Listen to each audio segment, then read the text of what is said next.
The area covered by the human hovel track has been home to our First Nations people for thousands of years. Aboriginal elder Nancy Rook tells us her Wiradjuri story. My name is Nancy Rook. I'm a Wiradjuri elder, and I was born on the sandhills at Narandra in 1935. So I'm not telling you how old I am, you guess. Anyway, my grandmother brought me up. My mother had to go to work and Dad was away at the war for 5 years. So she had to go to work and I stayed with the grandmother and all my aunties and uncles from the sandhill.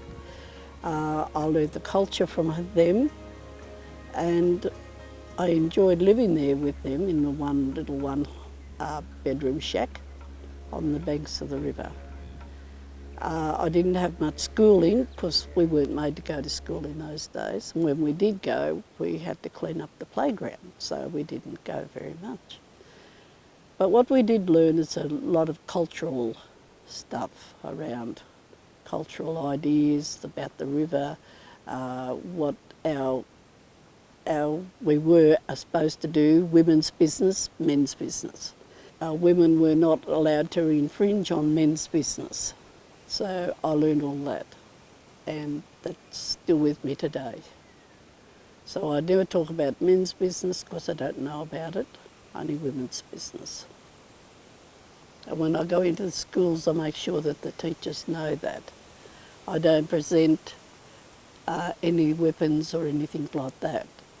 Because I remember when I worked at TAFE, I took in a heap of boomerangs and I said, we will now paint the boomerangs, and they all got up and left, so that was the end of that one. So, you know, you live and learn these things as you go along. The boomerangs weren't, you know, the real live boomerangs that they're only just, you know, out of plywood, but they were still boomerangs, and the women weren't allowed to paint them. Because don't forget, Albury is a very diverse place. There's a lot of different tribes here, from as far away as Cairns, Perth, Darwin, Alice Springs, you name it, they're here. And they've all got their different cultural backgrounds and ways. So one way doesn't sort of mix in with the other way. So even though this is Wiradjuri land, my grandmother was an elder from the Wiradjuri people. She was brought up at Wellington in New South Wales, and that's Wiradjuri country as well. She was taken by a minister by the name of Pastor Watson, the Reverend Pastor Watson, and he was at Wellington and he brought her up. He gave her a good schooling, a good education, that was, in those days. And she became I think that she went out and looked after kids on properties and that, like a nanny. And then she met my grandfather, who was a wood chopper from Bendigo, and he came from England. And they got married, and they had a son by the name of Jack. Now, Jack Glyde, he went to the First World War, and he went to Noriel. And she said she didn't know whether he was alive or dead for 3 years because he was taken into the army, into the German army. He didn't say he was Aboriginal or he wouldn't have been in the army. And because he was fair, he was allowed in there. But he was taken prisoner by the Germans, and in the German war camp they didn't have any ways of getting out or news out. And she didn't know whether he was alive or dead for 3 years. And then the Red Cross came and told her he was alive. So that was a great thing. Wherever you lived in the tribe, you had a place. My grandmother was the educator. And she used to say to me, the way Aboriginal people are going to survive this world is through education. And the more they're educated, the better it will be for them, because then they'll be able to stand side by side and look after the land and themselves and everybody else in it. And that was her dying wish. Everybody was educated.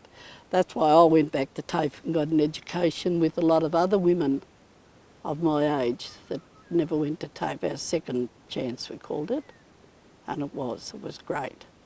So we all did very well up there, run amok a few times, but never mind, we did it. But when I said that everybody had a place in the tribe, I'm talking about women who used to go and be midwives. That's all they did, was go up and down the river delivering babies or wherever. Then we had the nurses. That's what used to look after us. And they knew everything there was to know about, you know, all the bush tucker, bush medicine, everything like that. All the bush medicine. They knew everything. They were like doctors, and they would come and see you. Then we had people, spiritual people, that you could go and talk to. There was a lady up near Ningen, near Dubbo, between Dubbo and Wellington, and she was a spiritual woman. And if there was any problems in your family, and my grandmother said she went to see her when Uncle Jack was missing, and she talked about Uncle Jack and how could she get over the grief of losing her only son. And the lady counselled her, and she made beads out of seeds that were just in the bush and gave them to her. And they were her worry beads. And she was to sit and contemplate the worry beads, she told me. So that's how they used to be in the old days. There'd be the cooks, the people that we used to clean up. Us kids used to have to sit and listen to the stories, and especially the ones of the river bank. One story, it's about the reed women.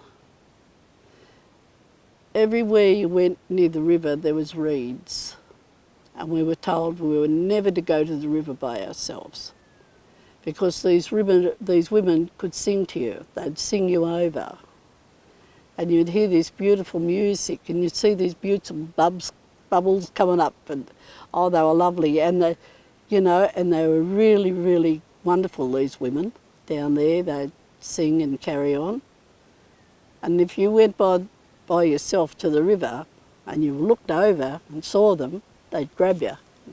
You were gone forever. So you never went to the river by yourself.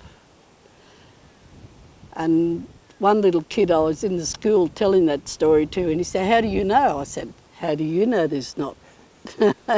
You want to find out? So they were stories to keep us safe, you know, and the stories, all the stories that were around at that time was to keep us safe. We never were allowed to go by ourselves anywhere. We had to go with somebody, and it was very hard. A lot of the times when they have the big meetings like they used to have here in the old days, that was a very secure, all the tribes used to come to these places, and they would talk about marriage and land and food and the water. The rivers were never, ever a boundary. They belonged to everybody, because that's how they survived. The river was a way of getting around, you know, they had their boats and their way of talking around the river. The men generally did all the talking, where the women sat back and were in the background. But if there was something they couldn't settle, then they'd bring in the older women, the elders, and they would make the decision, like we do today, you know. We make decisions where you blokes go, "Yeah, we'll leave it to the women." Yeah, well, that's how they used to do it in the old days too. So it was quite good. The trees are very important to them. All trees were very important. Never cut them down. When they got their boomerangs, they got them when the river was low, and then went around the roots that were in the river and that were no good. They'd get their boomerangs from there. When they'd make the coolaments for the babies, they'd cut them out of the side of the tree, and they'd be bark. And when they'd cut them out of the side of the tree, us kids used to have to go down and get a handful of gravel from the river and make sure that it healed, the river, it healed. Then, and that we'd have to leave that tree alone for a while till it got better. So, you know, the river, everything was used in the land and not abused. You know, when the animals as well, you only took as much as you need to talk. Another story was the Stone people. The tribe up the river came down here and used to take all the fish out of the river. And the elders told them they had to leave some behind. We were always taught that. And they didn't. So they called in the Kodachi man, who was a magic man. He could do funny things. And he's still around today, we reckon. And he turned them all into stone. See, well, those stones in the river, that's them up there, because they never did what they were told.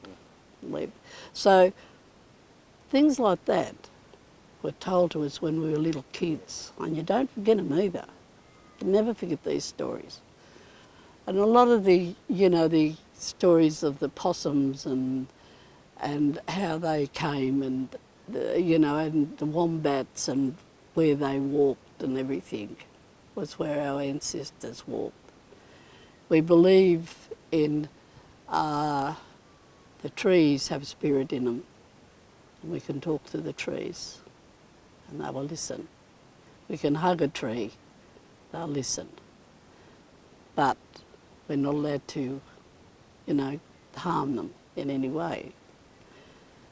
As I was saying, when I pass on to the other world, I'm getting, this tree behind me is my friend and my tree, so we're getting buried in there, not buried, but throwing out the ashes there and look out anybody that does the wrong thing. Yeah. So there you go. Yeah. But a lot of times, you know, when the white man came, and my grandmother was saying that her family could remember the first white man coming down. And they thought they were spirit people. They didn't know who they were.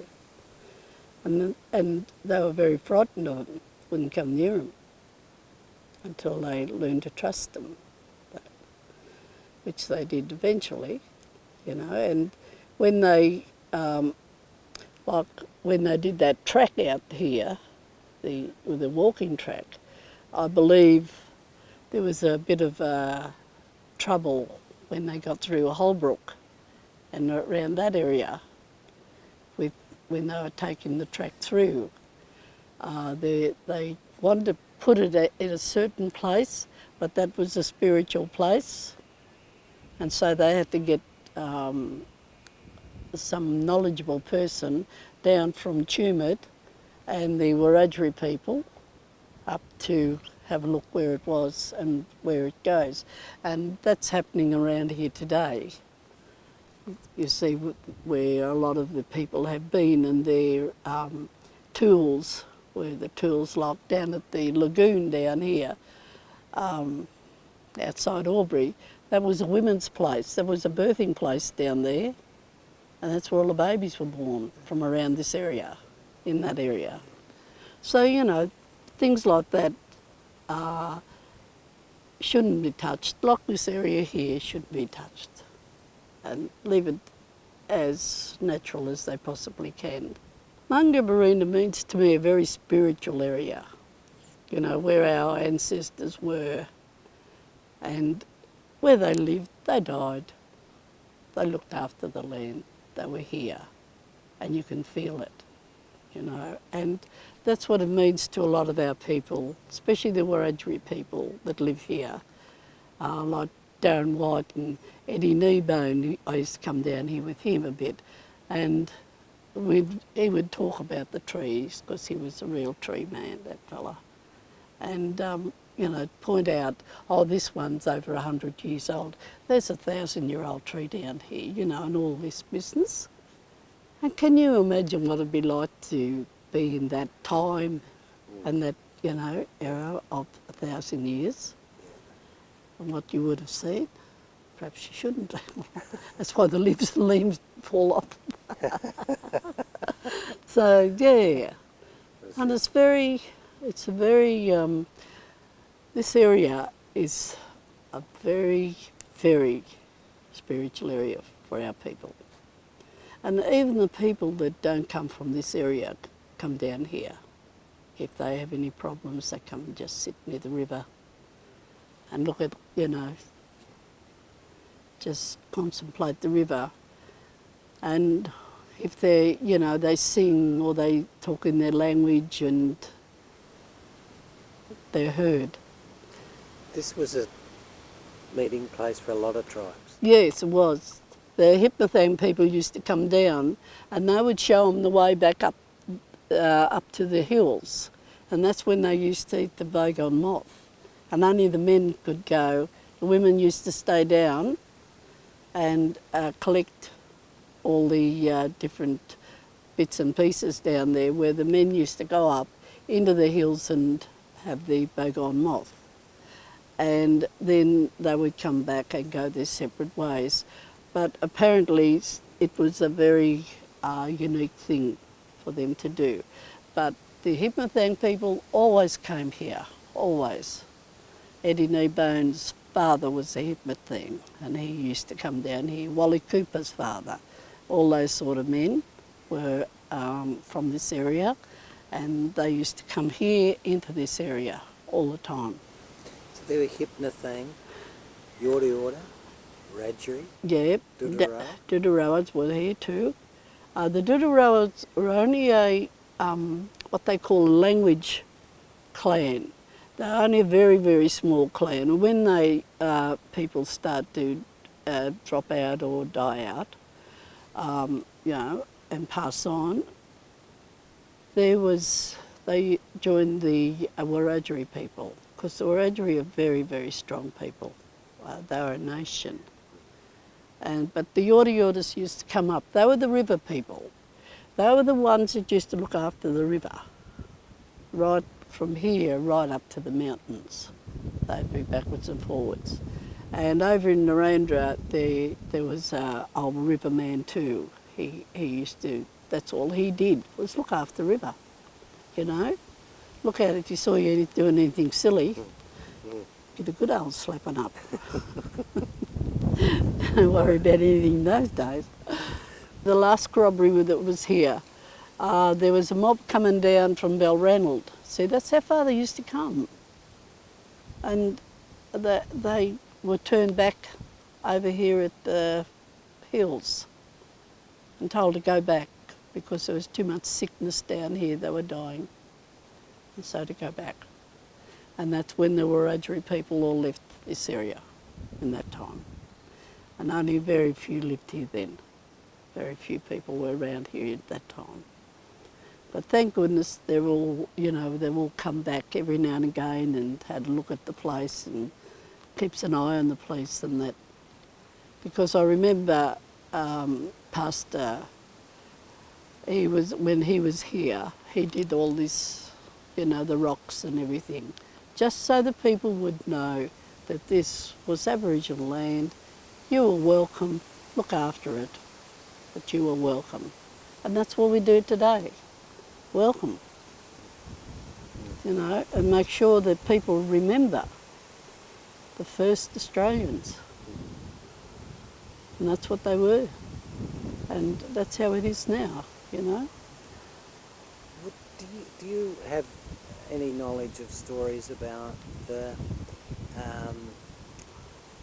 Wiradjuri people's relationship with the first white settlers here, you know, the Mitchells, the people who had The Mitchells, yeah, well, my uncle Archie Williams, his father was a shearer, and he used to shear for them Mitchells, and he said they were lovely people. He had a very good liking for them. That's the liking was the one that they used to say. He had a very good liking for the white people in this area, the Mitchells. And apparently they were very good people, you know, very tolerant people by the sound of what he said. I remember that. And they were welcome down here, but it was too hard, you know, in those days, because the land was being settled by people, you know, and each one of them were hostile to each other. The white man and the Aboriginal were hostile, and they were trying to work each other out, I think, from what I can gather from the old fellas. But yeah, that's about all I know about this area. See, I come from Narendra, so I've been here 40 odd years now. That was the government resettled era time. So, you know, it's come a long way. Albury has come a long way with helping the Aboriginal people, like the Wangira track. That is so good for our boys, our young men, and it's showing them the way. It's getting them jobs, looking after the land, you know, and being responsible. And it's so good. And the young people are seeing that. And education, like my grandmother said, it's the way to go. In the last 12 months, last year it was, I was told there was over 100 young men and women in Year 12 who passed their Year 12 exams. And they've gone on to high schools and jobs and things like that, and universities. Is that here in Albury, around Albury. Isn't that great? That's fantastic. You know, and see all the schools, the government schools and the other schools, all help out really good with young Aboriginal students. Because I've been into a lot of the schools and I see what's happening. And it's also good, also good. You know, you mentioned all the different groups that came from Cairns and Western Australia and that came here. What brought them here? Government resettlement. They said Albury was a good place. They had good schools, work, and their kids would have a chance in life because they have universities, everything's here. And that's what they've found. And it's been really good. And to meet the different ones of different cultures, what an experience that is.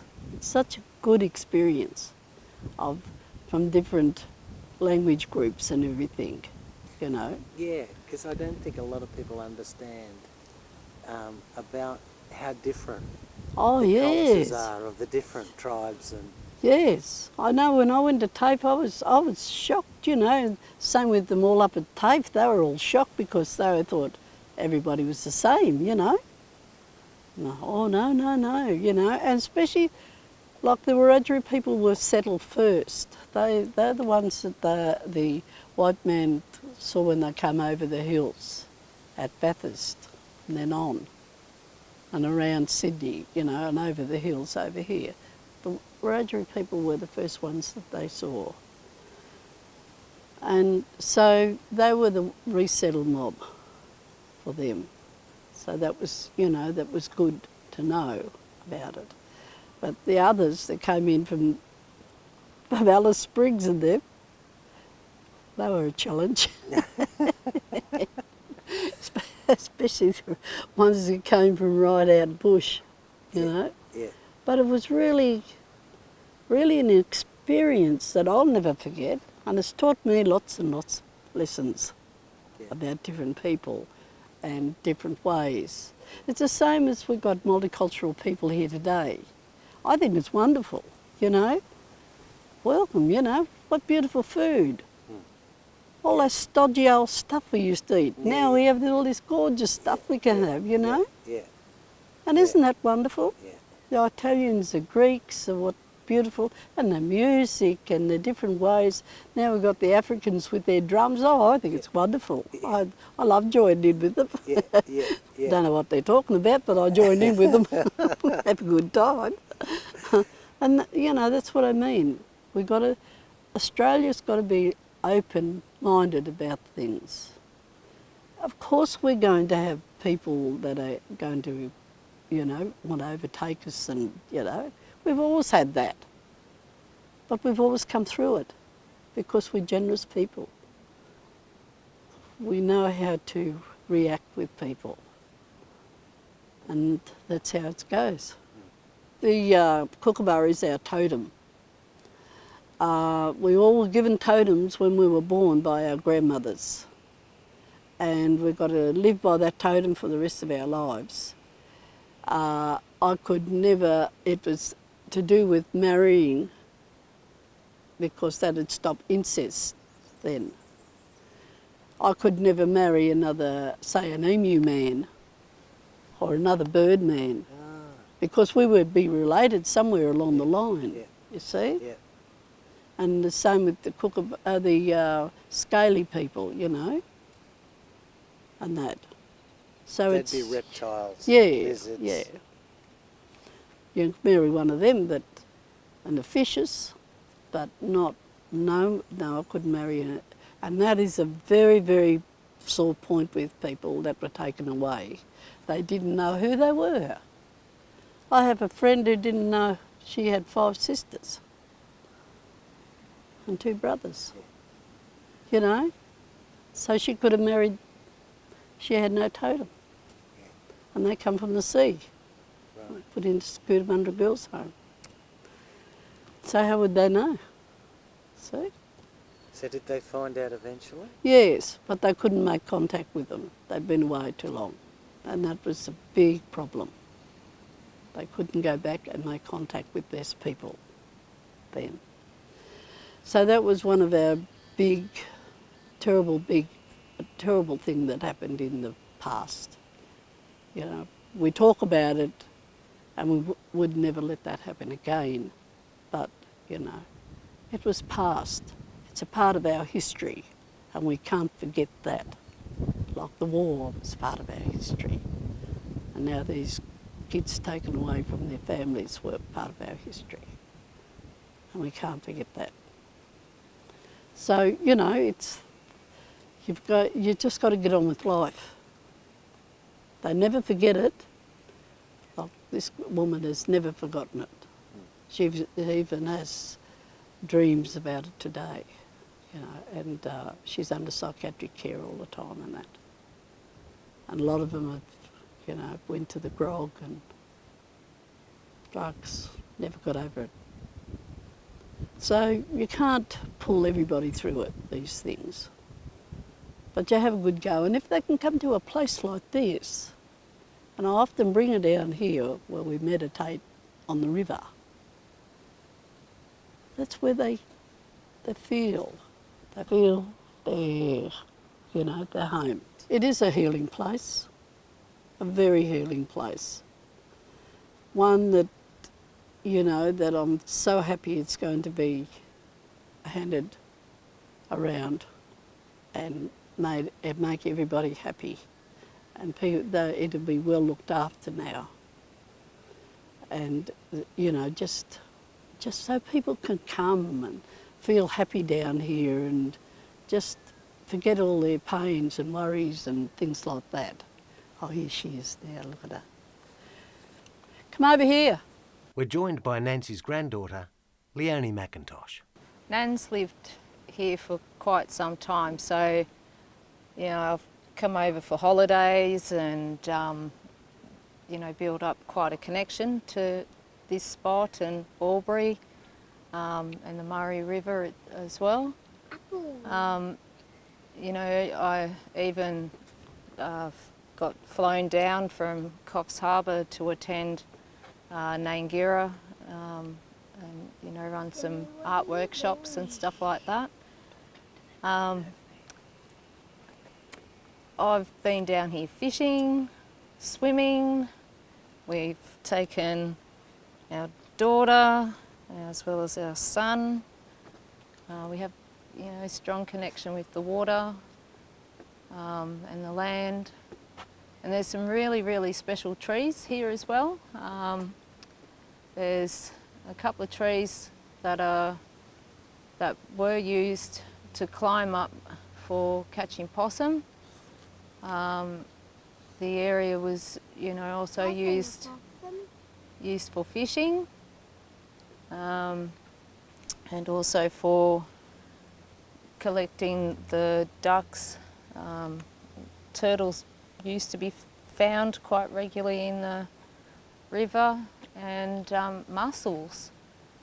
And over the years I've slowly watched a lot of these things disappear. Mama. Go for a run.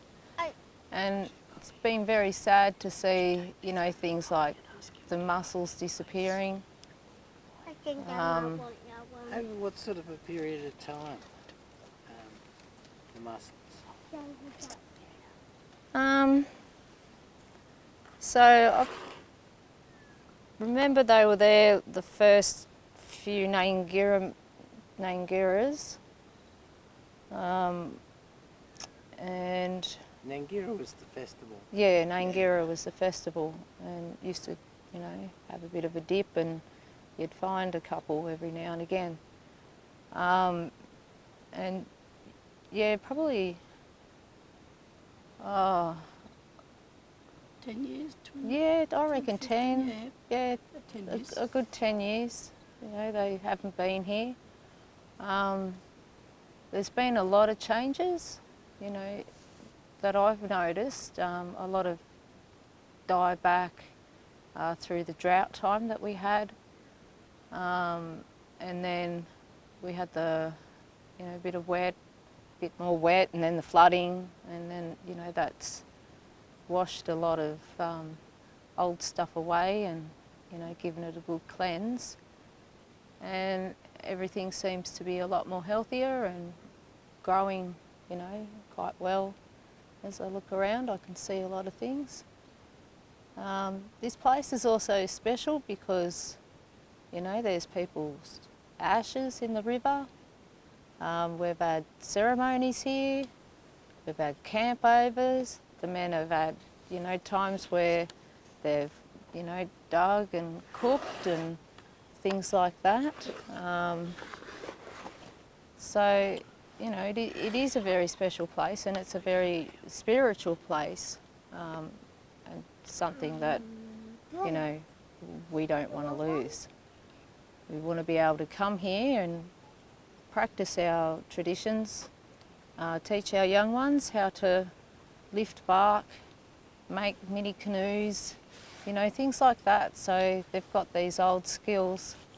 We want, to be able to light fires, have proper ceremonies, fix up the entryway, repaint the rocks, and welcome visitors to country the right way. Instead of having ceremony when people come to Australia and they become naturalised, usually at Noriel, it really should be held down here. We're the first people. This is Wiradjuri land, and this is where we had ceremony to welcome people, to welcome new babies and celebrate marriages and life as well as death. And, I just think it would be really good to be able to have a group of representatives from our community, as well as the ceremony being performed together here. It would, I feel, make them a lot more understanding and a lot more connected, and therefore a lot more open to understanding our history and the true history that's happened. It's good to hear the younger people's perspective of the place, because us older ones, we know about it. We know how we feel, we know we've been on these places before and that sort of thing. But the young people, with all the technology today, it's hard for them to come back to land. and have a yarn. See, that's why it's good to have this little bit of land that we can come together and talk with our children. Not only our children, the wider community. You know, bring the schools down here. Let them connect to the land, let them connect to the river and the waterways. You know, the air and is so different to in town. Everything is so different. And this is where it all begins, here. And a lot of our people began here, you know. So a lot of our grandmothers were born here. A lot of our aunties, uncles, you know. So this is a beginning here. And it'd be lovely to see the ceremonies here, as Leonie said. Make them feel happy and at home and connect. And we wouldn't have any troubles then, would we? There's discoveries every day saying, you know, we've been here far longer than originally thought. We've always said we were born from the earth. You know, we've always said that. We've always been here. We didn't come from somewhere else. And our songlines, our Dreamtime stories, everything, you know, points to that. And so making sure the community understands respectful values, Wiradjuri ways, and just treats each other kindly, but you can get through a lot.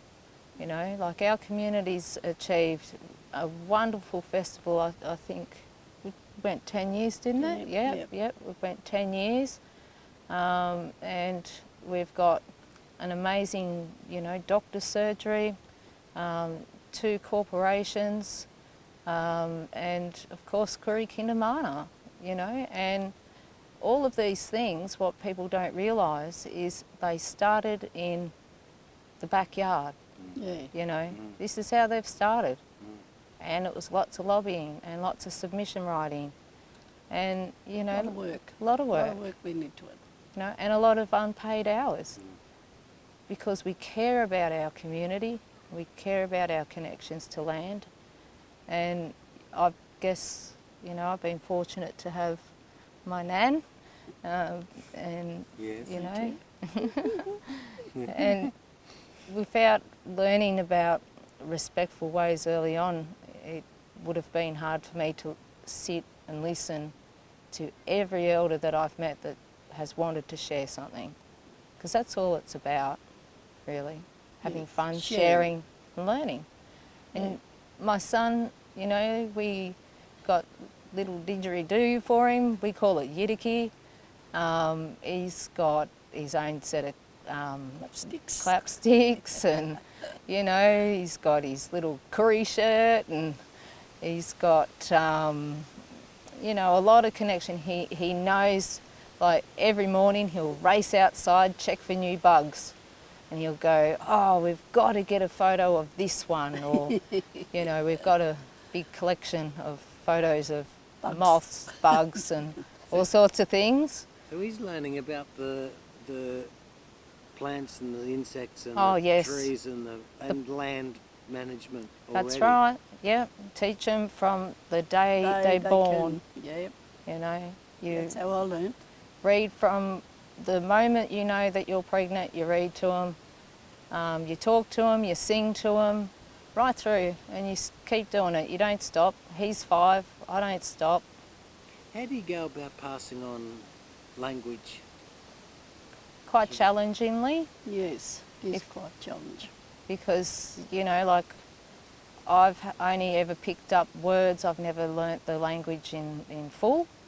Nan wouldn't have had the privilege Never. of learning allowed. language. It would have been taken away. And my great-grandmother, you know, like, she was very tight-lipped and closed.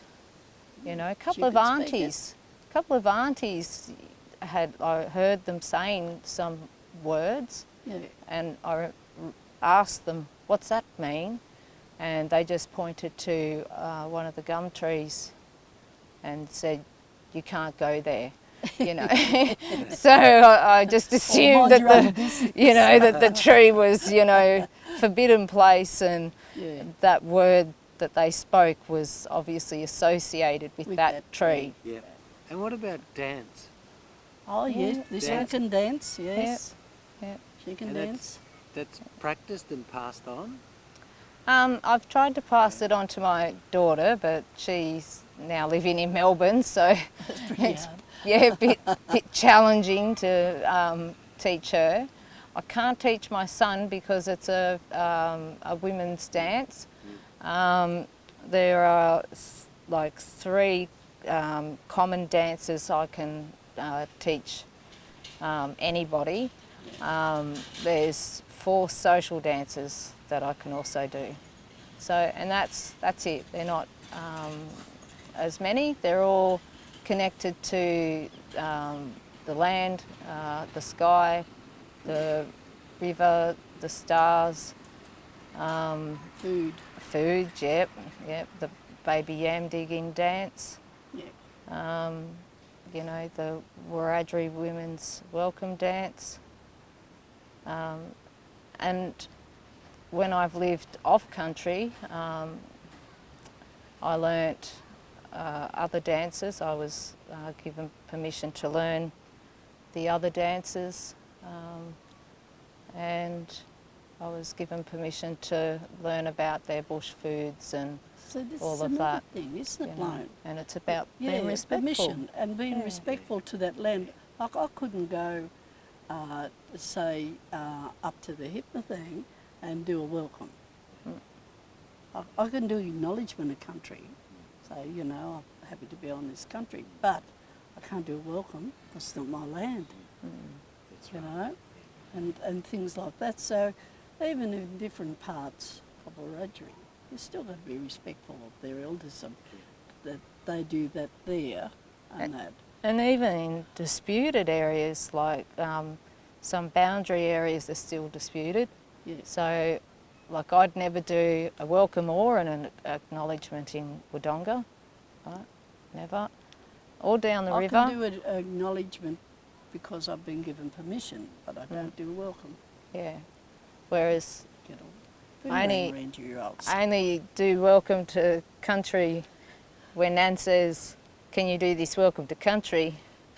And so I say, "Yes, I can."